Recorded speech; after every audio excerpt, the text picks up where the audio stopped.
Pues muy buenos días y encantado de estar aquí efectivamente, como decía, en mi casa, ¿no? En esta escuela en la que, como siempre digo, si no tienes que hacer exámenes está siempre bien, ¿no? Eh, los tienes que hacer también, pero no tanto, no está tan asegurado.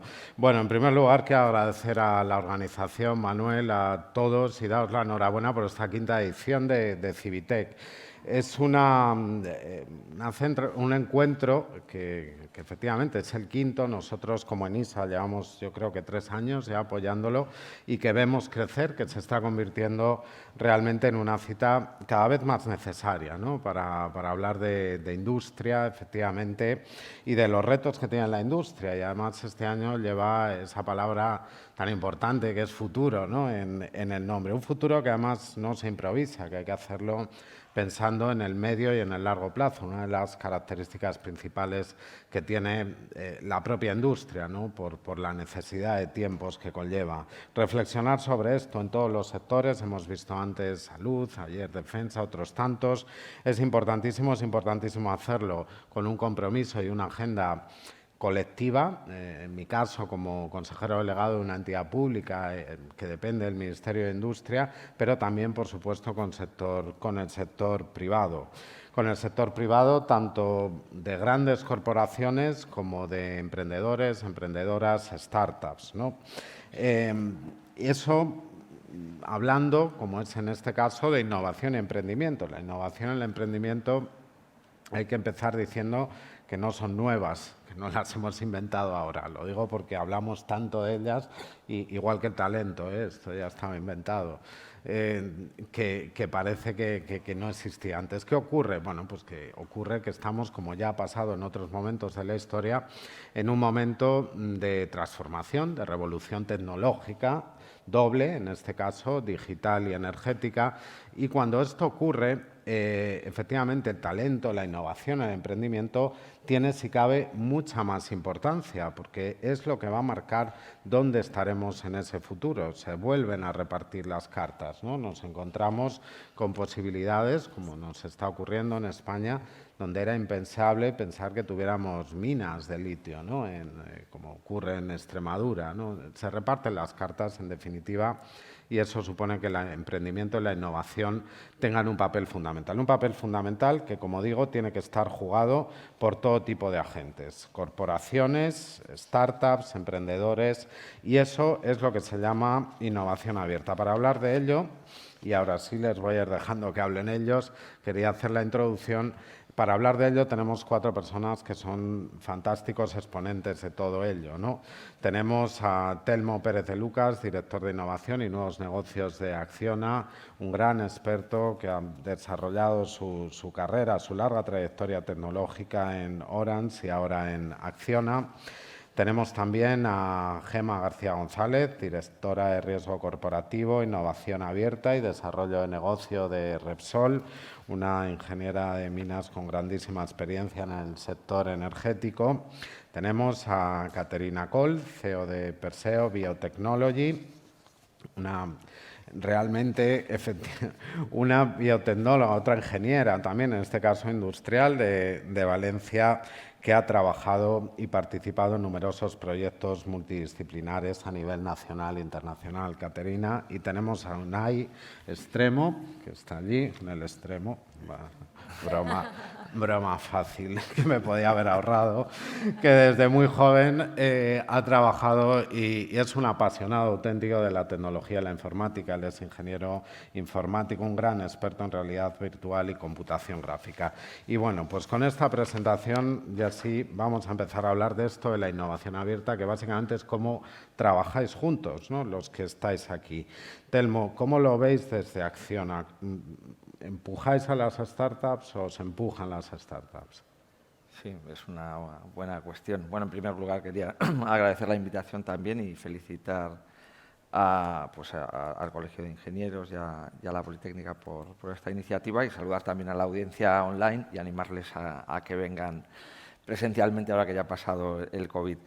Pues bueno, desde el punto de vista de Acciona, digamos que lleva la innovación en su ADN y contamos con 3 centros tecnológicos en construcción, agua y energía que siempre han trabajado mucho el I+D desde una parte muy enfocada a la excelencia técnica e ingenieril, incluso podríamos decir, en los últimos 20 años. Pero efectivamente ha llegado la ola de la transformación digital, del emprendimiento, donde el I+D antes ocurría sobre todo en lugares o centros donde podrían permitirse esa inversión o esas economías de escala, grandes corporaciones, universidades, etcétera, pues de repente nos encontramos que prácticamente cualquiera puede innovar, desarrollar una app, a proponer soluciones.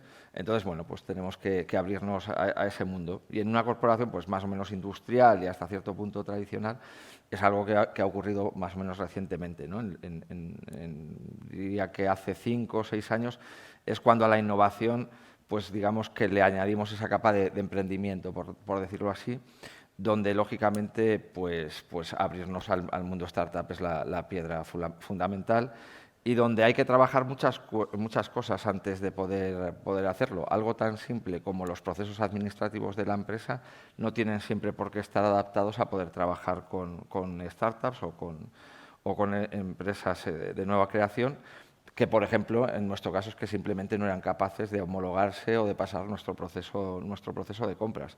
Con lo cual requiere una adaptación a distintos niveles, a distintas escalas. O sea, no es solo que el comité ejecutivo, que nuestro presidente esté convencido de ello, o nuestras unidades de negocio, sino que es que luego hacen falta poner recursos y adaptar la organización y sobre todo la cultura a ello, ¿no? Y no solo eso, sino también lo que hemos intentado es que esa innovación abierta impregne también la capacidad de innovar de nuestros propios empleados, a veces articulándolo a través de programas específicos, como pueden ser los famosos programas de intraemprendimiento, ¿no? Que nos han ayudado a encontrar soluciones con nuestros propios equipos a problemas complejos, sino pues también el poner los recursos de innovación a disposición de toda la plantilla.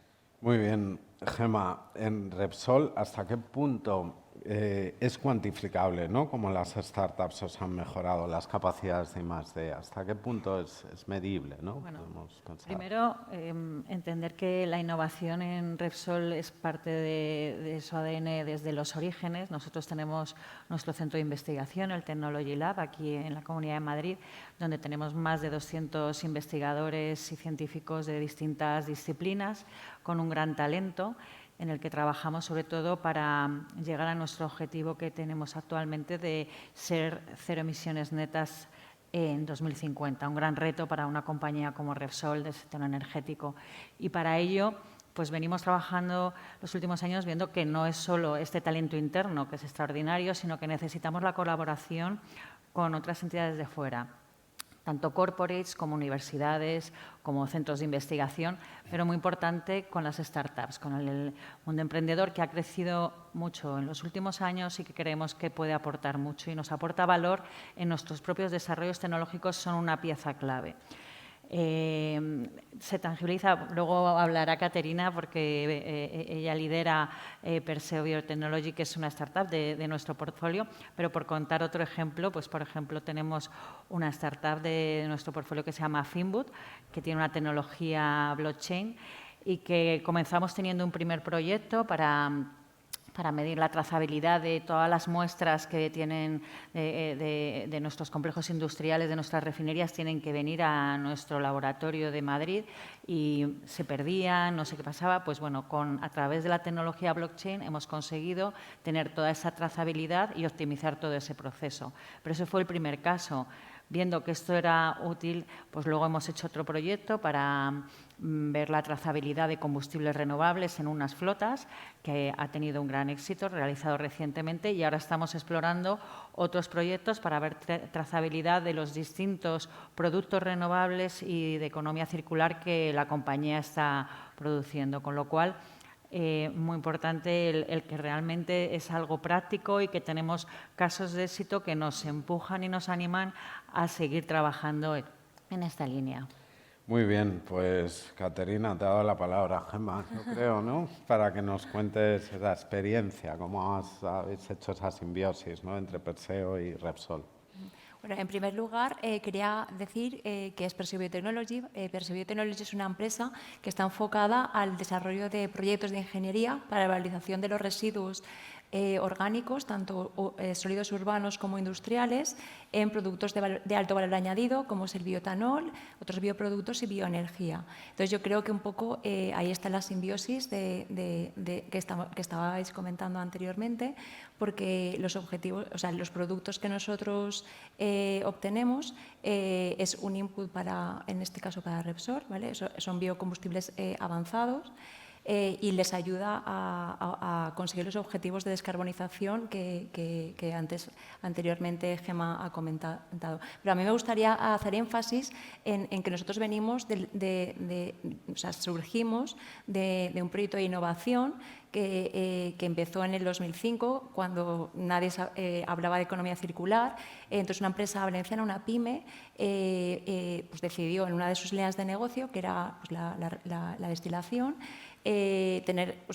convertir los residuos orgánicos en productos de alto valor añadido, en este caso bioetanol. Entonces, a partir de ahí hubo un desarrollo que empezó pues, en laboratorios con universidades y grandes OPIs españolas y llegó a un desarrollo industrial con una implantación de una planta semi-industrial en la cual pudimos demostrar que ese proyecto era viable tanto ambiental como económicamente y evidentemente técnicamente.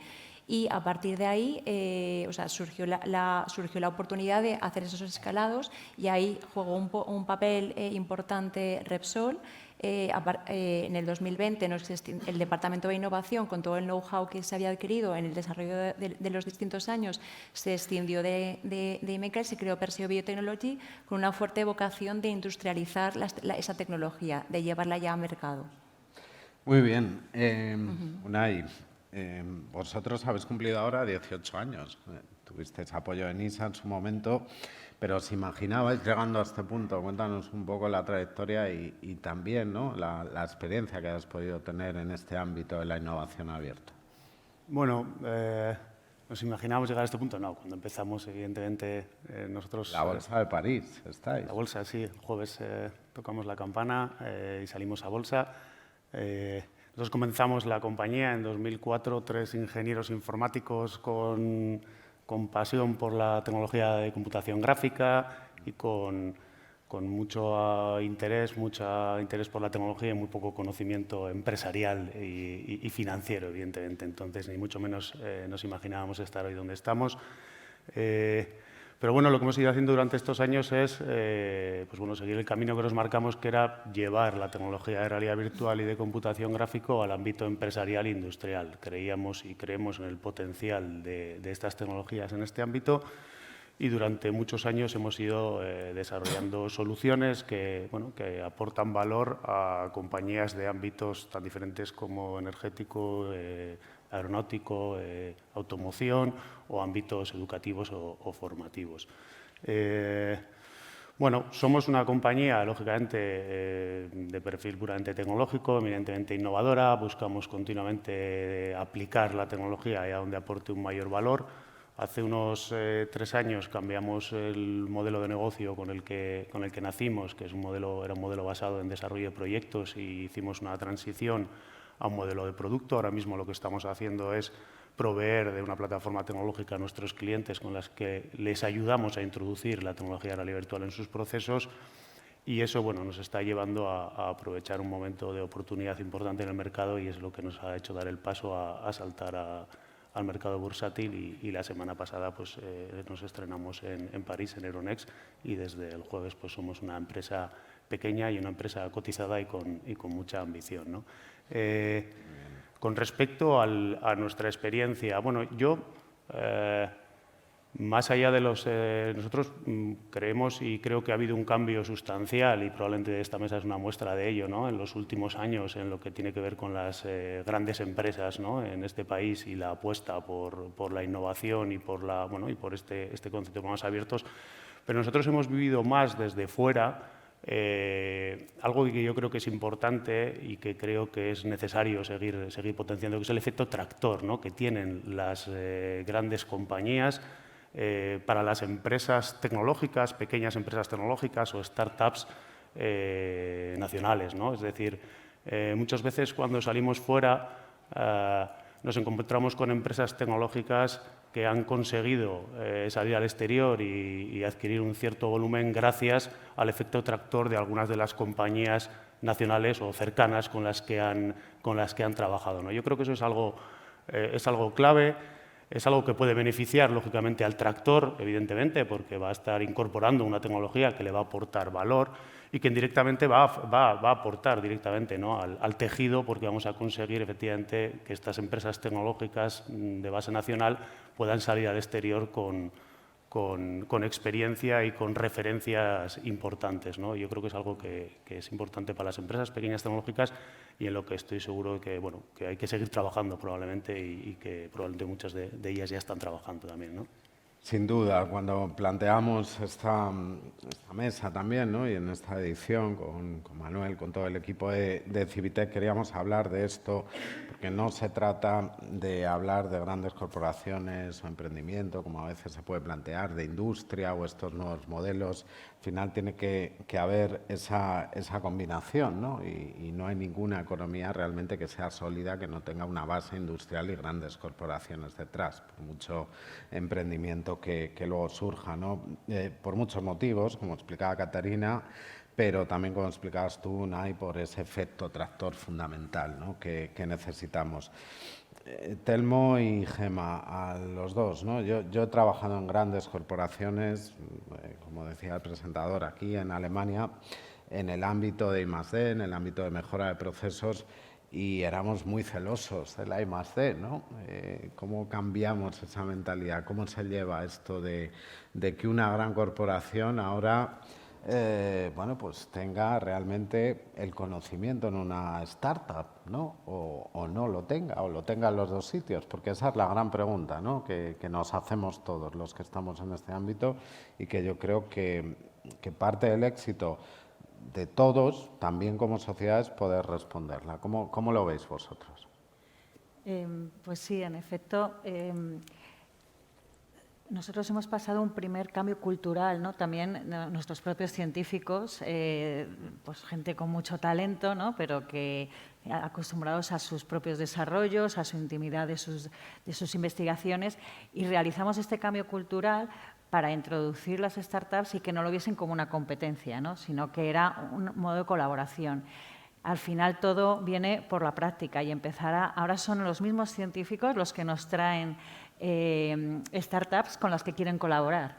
Ese paso ha sido muy relevante porque además nuestra red de científicos es enorme, con lo cual a nosotros nos facilita muchas veces el trabajo. Nosotros tenemos porque uno de los grandes retos para las startups, sobre todo en el ámbito industrial, es el poder probar sus tecnologías en un entorno real, ¿no? Y entonces los corporates lo que tenemos es esto, más que muchas veces la financiación, lo que nosotros podemos aportar es el poder probar en nuestras instalaciones. Nosotros tenemos un programa que se llama Ideaction, que vamos de la idea a la acción, que lo que promovemos es hacer pruebas de concepto con un presupuesto destinado anualmente en el que, con un periodo corto de tiempo, de 3 a 6 meses, un presupuesto pues, no muy elevado, puede ser de entre 20.000 y 50.000 euros, hacer esa primera prueba de concepto en nuestras instalaciones del Tech Lab. El año pasado me parece que fuimos alrededor de 22 pruebas de concepto. Este año ya tenemos 7 en marcha y creemos que esa es una gran oportunidad para trabajar conjuntamente y acelerar que lleguemos a tener esos desarrollos tecnológicos. Sin duda. Y bueno, me queda otra pregunta para vosotros importante, ¿no? Pero bueno, vamos a pasar antes, Caterina. Vosotros estáis en lo que es la economía circular. Tú lo decías antes, ¿no? Cuando empezaste nos hablaba mucho de esto. ¿Y cómo está nuestro modelo productivo ahora mismo? ¿Estamos preparados? Evidentemente lo estamos tratando de hacer, ¿no?, con todo el impulso que se está dando, plan de recuperación, etcétera, también, por supuesto, desde Europa. Pero, ¿cómo está nuestro modelo productivo para ser capaz de ser rentable al máximo y además ayudar al cambio climático, que es la paradoja que tenemos que ser capaces de resolver, ¿no? Y como, por ejemplo, decía Gemma, una empresa como Repsol en 2050 se plantea ser cero emisiones, ¿no? ¿Cómo combinamos la rentabilidad con la necesaria, porque es necesaria, velocidad, ¿no?, de todo esto? Bueno, es una pregunta muy ambiciosa. Voy a intentar. No, lo digo porque si das la Voy a respuesta, intentar- yo voy a la paso, la intentar traslado y nos haces un favor a todos. Voy a intentar responderla. A ver, es que yo creo que no nos podemos ya plantear ser rentables y no ser sostenibles. Porque tanto todas las estrategias a nivel europeo, Pacto Verde, o sea, el plan de economía circular, la ruta de biotecnología, o sea, todos nos llevan hacia ahí. Y además la legislación que viene de las directivas europeas también nos llevan hacia ahí. Entonces, yo creo que ahí las empresas lo tienen que ver como una oportunidad. En el sector industrial o en el sector de los residuos, si lo queremos aterrizar, yo creo que es una oportunidad para que las empresas vean ese residuo como un recurso del cual pueden extraer valor. Entonces, es el modelo de negocio que nosotros estamos intentando implantar. O sea, que al final esas industrias, algo que no le dan valor y que lo están gestionando de una manera determinada, lo vuelvan a reintroducir a su cadena de valor, además con un modelo de negocio que sea económico y rentable para la empresa y que además sea ambiental, porque el coste de no hacerlo ambiental también existe y la legislación actualmente está en esa vía. Entonces, al final, yo creo que es una oportunidad para las empresas, porque si siguen haciendo lo que están haciendo hasta ahora, al final no van a ser rentables. Muy bien, Telmo. Había preguntado antes por este reto, ¿no?, de cómo las corporaciones, ¿no?, de alguna manera entienden esta innovación, no se sienten amenazadas, ¿no?, sino al contrario, aprovechan esa oportunidad. Cuéntanos tu experiencia y la voy a vincular también a otra pregunta orientada a vosotros, ¿no?, cómo, si realmente creéis que tenéis que aumentar las corporaciones la financiación, la adquisición de startups, para ayudar también a nuestro ecosistema, uno de los grandes retos que tiene ahora, que no es tanto también, por supuesto, crear nuevas empresas y startups como escalarlas, ¿no? ¿Hasta qué punto estáis o tenéis ganas de crearos propios competidores, ¿no? ¿Hasta qué tamaño podemos llegar, por decirlo así? Esta pregunta es complicada. Sí, siempre es delicado, como contaba Gemma, además, ¿no? Internamente el traer o vender la innovación de fuera, especialmente en los primeros momentos de este proceso, ¿no?, frente a ese síndrome de no se ha hecho aquí o no se ha diseñado aquí, ¿no? Pero bueno, empezando por la segunda parte, sin lugar a dudas, lógicamente las corporaciones tenemos un rol como agentes tractores, como comentaba Unai, en el ecosistema, y más allá de todo lo que nos aportan las startups, nosotros lógicamente también aportamos. Y desde el punto de vista corporativo está claro que España se ha desarrollado mucho, o las corporaciones españolas han apostado mucho por toda esta innovación en los últimos años. Y bueno, yo por ejemplo que he trabajado en el entorno francés, como decía, durante prácticamente una década, he de decir que bueno, seguramente hace 10 años estábamos casi una década por detrás y ahora estamos prácticamente 3, 4 años por detrás, pero todavía seguimos adoleciendo de una apuesta todavía aún más clara y más firme por parte del mundo empresarial respecto a la parte, sobre todo, de inversión y adquisición de startups, ¿no?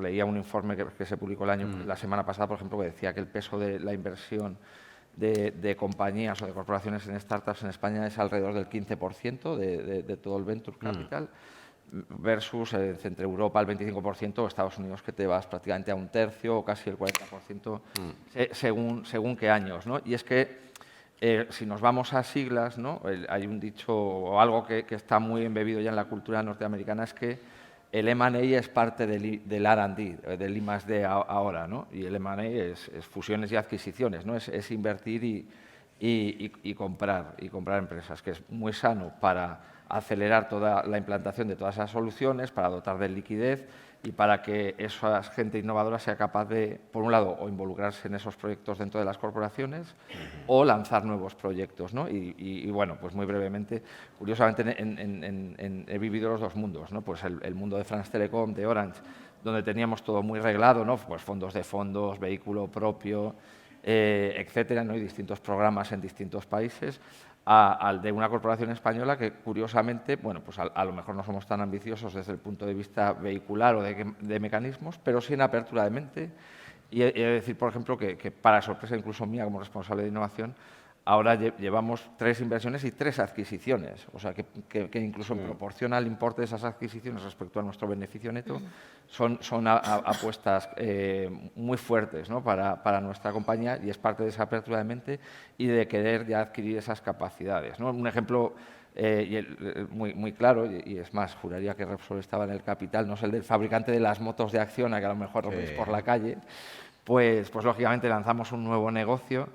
Vemos que nos faltan capacidades, que puede ser un cuello de botella la fabricación de motos y baterías eléctricas, y apostamos por ello, ¿no? Entonces, por ejemplo, ahí tenéis un ejemplo real cuando vayáis por la calle de una startup comprada por una compañía española. Has hecho un ejemplo, además, de una startup comprada, que estáis los dos, y de una startup que tiene 2 préstamos en ISA. Silence arrancó con Enisa. Y es un gran ejemplo, efectivamente, quizás un poco, ¿no?, de todos los que estamos aquí, de cómo ayuda al sector público a arrancar, como después esa innovación abierta es tan importante para que puedan seguir creciendo, escalando. Creo que tienen 2 fábricas ya, ¿no?, si no me equivoco, ¿no? Te toca moderar, pero tendrías aquí para un bloque para ti solo. Sí, no, la parte de Silence. Cuando nosotros empezamos con ellos, estaban en un garaje, parece como de las pelis, pero de verdad, yo la primera moto que vi que construían, los empezamos desde la actividad de Venture, la construyeron en un garaje, y ahora, pues bueno, han crecido de la mano de Acciona cuando nosotros vendimos nuestra participación, y muy orgullosos de todo ese ciclo que ha pasado esta compañía, ¿no? que es un caso de éxito desde el inicio, a pesar de que hayamos pasado pues distintas corporates por su lado, ¿no? Es un ejemplo que además efectivamente nos gusta. Yo pongo de ejemplo por lo que decís, ¿no?, porque además se ve y es tangible, pero porque tiene industria detrás, ¿no? Estamos hablando de fábricas. Hay otro parecido, también en este caso arrancado con Correos Lab, con innovación abierta, que es Scubic, que posiblemente os suene, y que va por el mismo camino, ¿no?, ya haciendo una planta de montaje de vehículos eléctricos, en este caso en Sevilla, ¿no? Bien, ejemplos efectivamente de colaboración público-privada, de grandes corporaciones apoyando, invirtiendo en startups. Y al final, bueno, Unai, cuéntanos tú también una cuestión, antes de entrar en el último punto que me gustaría tratar, yo creo fundamental, que es el del talento. Pero ¿cómo has visto tú un sector en el que, bueno, ahora hablas de esto y, en fin, todos parece que estaba inventado, ¿no?, y que estaba hecho? Y claro, vosotros en esos 18 años que lleváis habéis visto cómo ha evolucionado todo esto, ¿no? ¿Cómo lo ves? ¿Cómo has visto esa evolución? Y sobre todo, ¿cómo lo miras, ¿no?, al futuro? Bueno, pues después de 18 años, efectivamente, con estas tecnologías, ahora miramos el futuro con mucho optimismo, ¿no? Nosotros, como decías, comenzamos hace esos 18 años con una visión, pero con una tecnología probablemente muy poco madura, y sobre todo con un mercado muy poco receptivo, ¿no?, a la hora de utilizar las tecnologías de realidad virtual, de computación gráfica en los procesos, ¿no?, en procesos clave o procesos nucleares dentro de su negocio, ¿no? Y por lo tanto, bueno, hemos tenido muchos años de trabajar mucho para tratar de evangelizar, de generar esa demanda, de tratar de que comprendan el valor que implica el uso de esta tecnología en sus procesos. Y ahora, pues bueno, desde hace unos años acá estamos en un momento en el que efectivamente el mercado en nuestro ámbito ha cambiado, ¿no?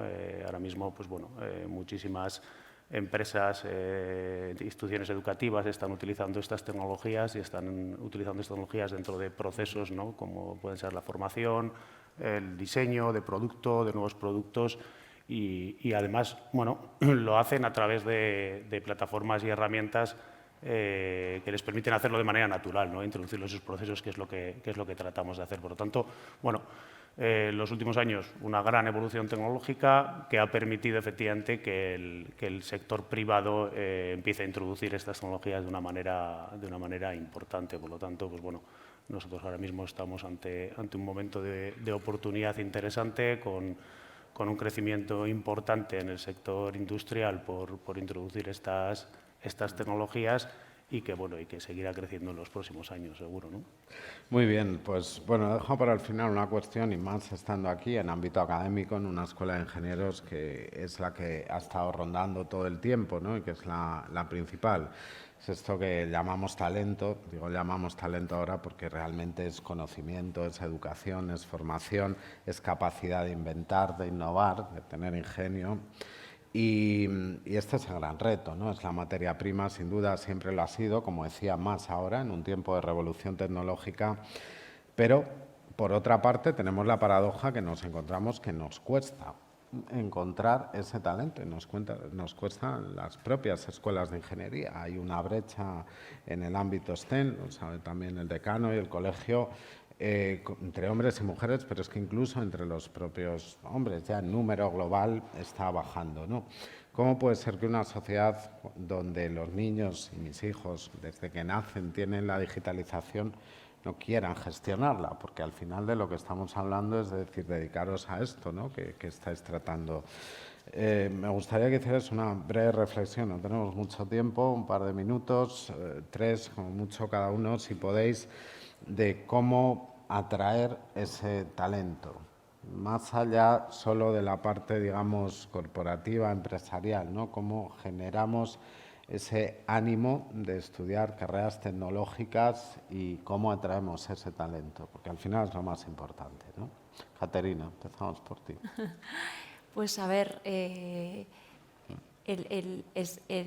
cuanto al talento en las carreras STEM que estabas comentando, sí que hay una brecha importante en mujeres que quieren estudiar este tipo de carreras. De hecho, bueno, yo pertenezco a la Escuela de Ingeniería de Valencia y ahí sí que se están haciendo iniciativas de que las mujeres ingenieras vamos a los colegios a contarle a las niñas lo que es una ingeniera, porque no lo saben. Saben lo que es una youtuber, saben lo que es un médico, pero no saben lo que hacemos los ingenieros. Entonces, ¿cómo pueden tener esa inquietud, pero no saben que existe una carrera en la cual pueden materializar esa inquietud?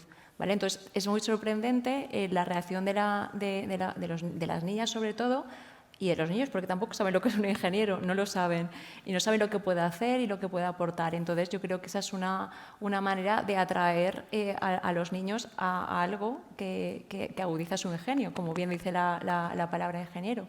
Y luego, hacer atractivo también, yo sí lo que veo es que las nuevas generaciones, cuando lo incorporas a las empresas, tienen como otra visión, ¿no? De lo que es el trabajo, de las condiciones laborales, de la cultura del esfuerzo.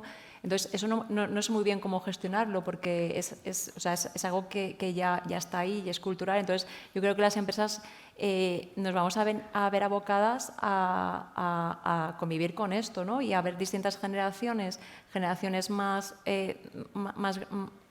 mayores que nos han educado con cultura del trabajo y generaciones que no son tan mayores que tienen otras prioridades en la vida. Entonces, ahí es muy complejo, pero bueno, hay que hacerlo porque tenemos que seguir avanzando. Cada época, cada generación tenemos nuestros retos, ¿no, Gemma? ¿Cómo hacéis atractiva una gran corporación, ¿no? Para ese talento? ¿Cómo lo atraéis? Bueno, pues yo creo que hay una parte también muy importante que es cómo se está adaptando también el mundo académico y las compañías a estas nuevas tecnologías que necesitamos ir incorporando, por ejemplo, en temas de economía circular, ¿no? Son capacidades que ahora mismo no tenemos, pero tampoco están empezando a ver en universidades, en centros de negocios, porque el reto no es solo las nuevas tecnologías que hay alrededor sino también los modelos de negocio que se pueden formar alrededor de esto. Nosotros como compañía estamos muy centrados en proyectos de economía circular y creemos que esa parte es muy importante. ¿Y cómo nos dotamos? bueno, pues de talento externo y también del propio talento interno, haciendo upskilling y reskilling de nuestras capacidades. Y también, muy importante, colaborando con los entes externos a través de los consorcios, porque aprendemos unos de otros, ¿no? Tanto como en startups como con otros corporates que están dentro de esa cadena de valor dentro de la economía circular. También internamente tenemos un programa de capacidades en que las 3 áreas clave para el desarrollo industrial de estas nuevas tecnologías, que son tecnología, ingeniería y el propio negocio, hacer unos procesos de rotación que vayan pasando por las distintas áreas para conocer cómo es el encaje de todo lo que está abordando estos grandes proyectos de economía circular. ¿Y cómo atraer talento? Pues yo creo que a través de esa difusión. Por ejemplo, la Fundación Repsol pues, tiene una red de cátedras para comunicar de forma rigurosa la transición energética. Hay una especial de economía circular, pero hay diversas, y creo que es también una forma de llegar a las universidades a que entiendan los grandes retos que son tan interesantes a abordar y cómo las compañías nos estamos transformando, ¿no? Y entonces que vean que hay un proyecto ilusionante por continuar la industria en el país, ¿no? Que esto no es una industria ya antigua, sino que está transformándose y que es vital para el desarrollo del propio país, ¿no? Sin duda. Telmo, porque realmente han cambiado, es verdad. Lógicamente, todas las generaciones, como decía, tienen sus retos, van cambiando. Antes, a lo mejor, una gran corporación era el sitio que todos nos planteábamos, por la estabilidad, por muchas cuestiones, pero ahora, un poco como indicaba Gemma y Caterina también, tenemos que motivar con algo más, ¿no? Nosotros también lo vemos. Unai es también startup, lo vemos con quienes nos llegan a pedir financiación y a lanzar nuevos proyectos. Evidentemente están motivados por su forma, están motivados realmente por lo que pueden tener profesionalmente, pero también por una forma de vida. Nos llegan realmente con ganas de aportar algo, de hacer algo, ¿no? ¿Cómo se combina eso en una gran corporación, que es el mundo, digamos, de la estabilidad, de lo grande, con ese incentivo? A ver, ¿cómo decirlo? O sea, es algo de lo que estamos ya realmente convencidos, pero puede sonar un poco a bluff y a lo mejor a un poco de humo, y por eso hago aquí el disclaimer antes de decirlo, pero es algo que lo hemos visto, lo hemos reflexionado y lo vemos muy claro. Desde un punto de vista, por ejemplo, de innovación, no solo, y también de negocio, y como de algún modo han ido apuntando Caterina y Gemma, hay un nuevo vector muy disruptivo de cara a los próximos 20 o 30 años, que es todo lo relacionado con la sostenibilidad. Léase descarbonización, economía circular, electrificación de la economía, etcétera, etcétera. ¿Y qué pasa con ese nuevo vector?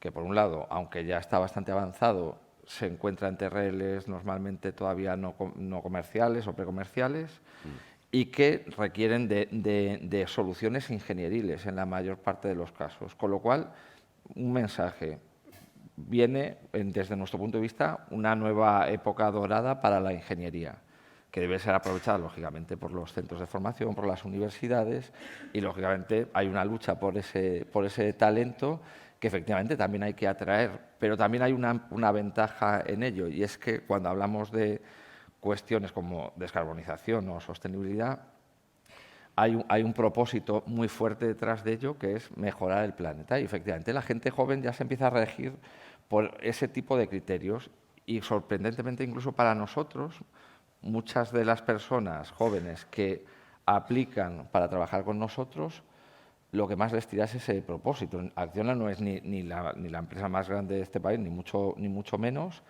ni seguramente la más dinámica a veces, ni la más internacional, pero sí que tiene abiertos distintos ámbitos o abanicos en esos dominios o ámbitos, pero sí que tiene un propósito claro y la gente lo percibe.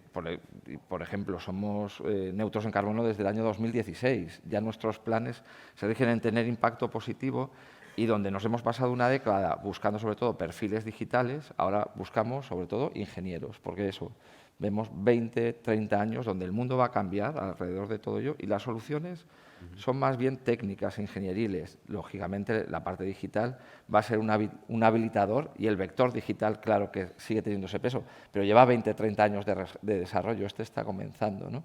Entonces, apelar y aprovechar ese propósito y, lógicamente, crear programas, adaptarnos a las formas híbridas de trabajo que nos cuesta, cosas de ese tipo, pues lógicamente nos lo facilitarán. Muy bien, Unai.